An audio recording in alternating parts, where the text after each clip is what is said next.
Hi, everyone. My name is Lydia Martinez with Elle Marketing and Events and Restaurant Owners Marketing Academy. And today I'm really excited to talk to you about using events as a marketing tool. So, the and events part of Elle Marketing and Events really is taking what is going on, what you have going on, and as a business owner, and translating that into a real world event. Um, and connecting the dots and helping people get to know you, get to know your brand, get to know what you're, excuse me, what you're about um, through real world events. So, and I've been doing event planning for a really long time, almost 18 years. I actually started doing events before I started doing marketing. And then marketing became a way of getting people to my events. And that's when I started learning about it. But I was an event planner before I was a marketer. So this is like near and dear to my heart.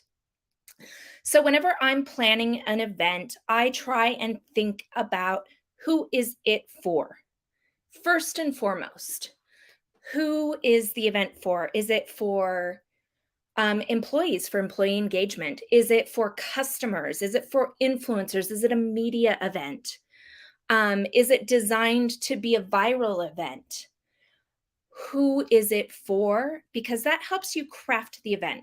So, one prime example of this, I was the event planner for Barnes and Noble for a number of years and used to do the midnight release parties for the Harry Potter books. That event was mostly for families. So they were for people that were coming to the bookstore, they were buying the books at midnight. This is really even before Amazon was around. And they were picking up the books and they needed stuff to do while they were waiting around until midnight. So from about 8 p.m. until 11 p.m., I had to have activities going on in the store so that they didn't rip the store apart. So it was for these families. A lot of them had two or three or four or five kids because it's Utah. And they were all going to be doing things around the store. So I had to have a variety of activities. So I would have I had some psychics and tarot card readers doing readers. That was more for the adults and the older kids. I had pretzel wand making for the little kids, where they were dipping it in chocolate and covering it in sprinkles and things like that. I had people coming in with creepy crawly snakes and spiders and insects, and we did a care of magical creatures class with these different critters. And that was kind of for the whole family. And so we had all these different things going on all around the store to keep people engaged. The other question I always ask is why? Why are you putting on this? For us at Barnes and Noble, the event was one, attract people to pre-order the book, purchase it at midnight, give them something to do so they don't just rip out apart the store out of boredom, um, and to generate really phenomenal sales. And so that event kind of took care of all those different things.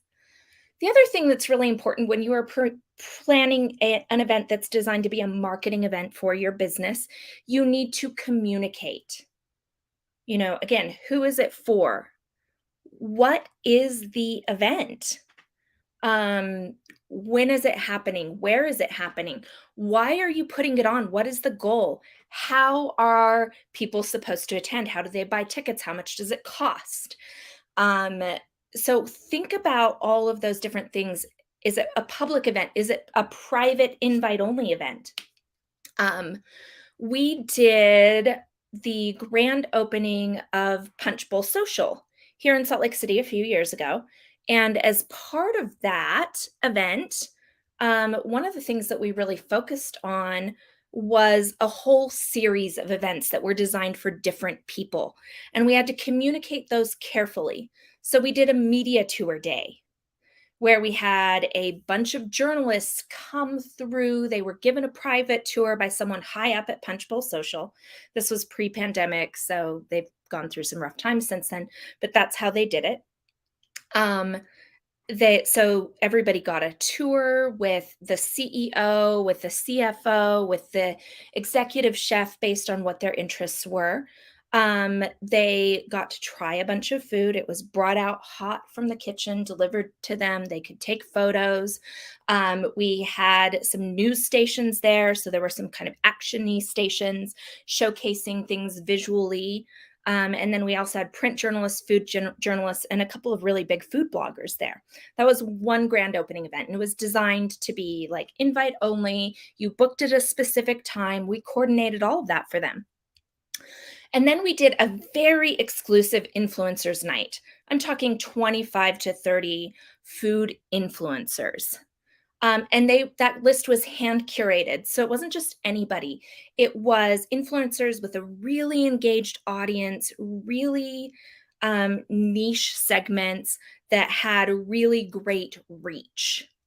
And so all of those different segments had amazing communication. They were taking photos, they were doing videos, they were doing live streams in the moment. And it was a private night where they were eating food, playing games. They got a good sense of what it would be like to book a private party at Punchbowl Social. And then finally, there was the official grand opening night. And the grand opening night was twofold.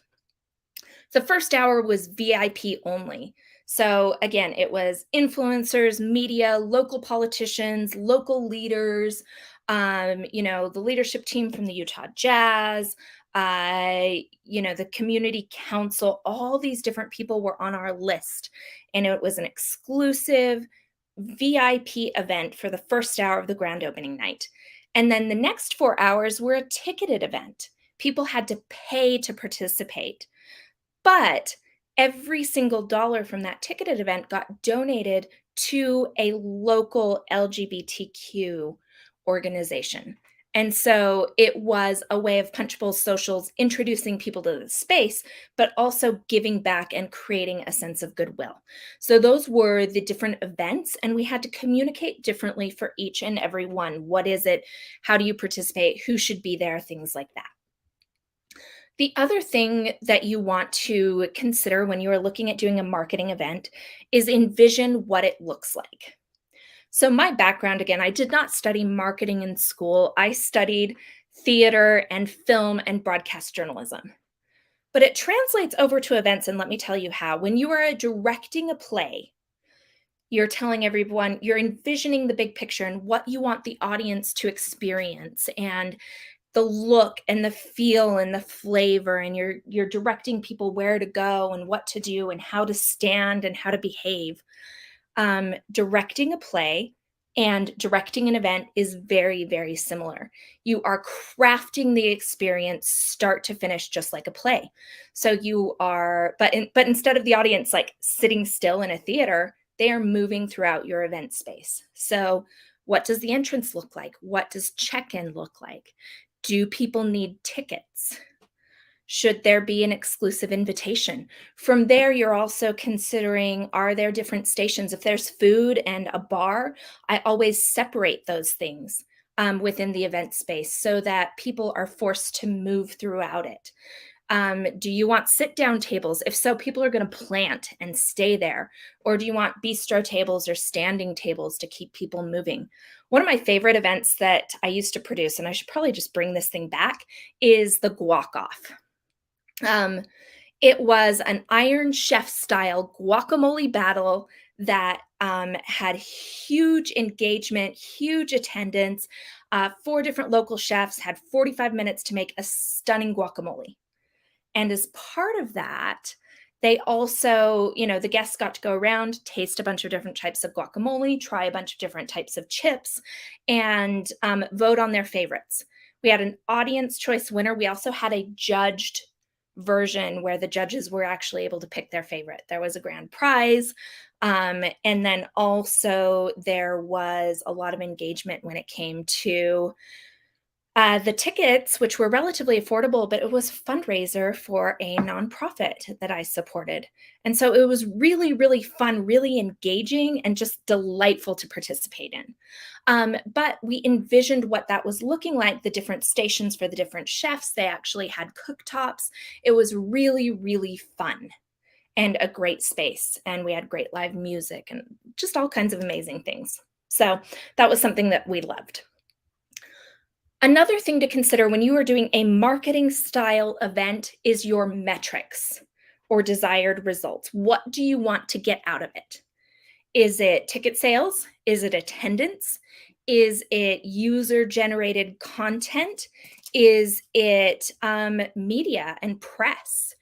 Do you want to introduce people to a brand new location or a first time business so that they'll come back? Based on those different things, you might make different decisions about what the event is. So for example, for a lot of our grand opening events, we will do an event where people are invited to come and participate, but then they'll get a bounce back coupon. Or we'll give away free gift cards for a great review because the goal is to get reviews. We did that recently for Lizzie's Kitchen, where we had people scan a code and we said, here, scan this code, go here, enter to win if you go through all these steps, like the Facebook page, like the Instagram account, and leave us a review on Google. And people that did those things were entered to win one of three $50 gift cards. And it was a really great way to get people engaged, but also launch the restaurant. The final thing that you should be doing for any event is capturing user-generated content. Everyone now has a camera and a video camera on them at almost all times. And so for any event that I do, I always try to have a social media cheat sheet with me. We hand it out to people that come to any event, and we invite them to use a specific hashtag. And if they post to Facebook or post to Instagram or post to Twitter or post to TikTok and tag us. When they tag us, guess what happens? We're able to capture that content and reshare it, regram it, add it to our stories, engage with it on some level, and get that content to live longer. It also showcases to people that we are awesome at what we do. So that's something else that I really, really love about what we do and how we operate. But think about that and capture user-generated content. You should always have a custom hashtag for any marketing event that you do, and make sure that your customers, clients, attendees know about it. That's all for today as far as tips for hosting a marketing event. So remember, think about who it's for and why you're doing it. Communicate the details. Envision what it's supposed to look like start to finish. What do you want the experience to be? Track your metrics, look at your results, and finally, capture user-generated content. Thanks again for tuning in. If you are needing support coming up with a marketing event or a PR event for your business, for your personal brand, please do reach out. We're really, really good at this, and we would love to support you. Again, thank you so much for tuning in.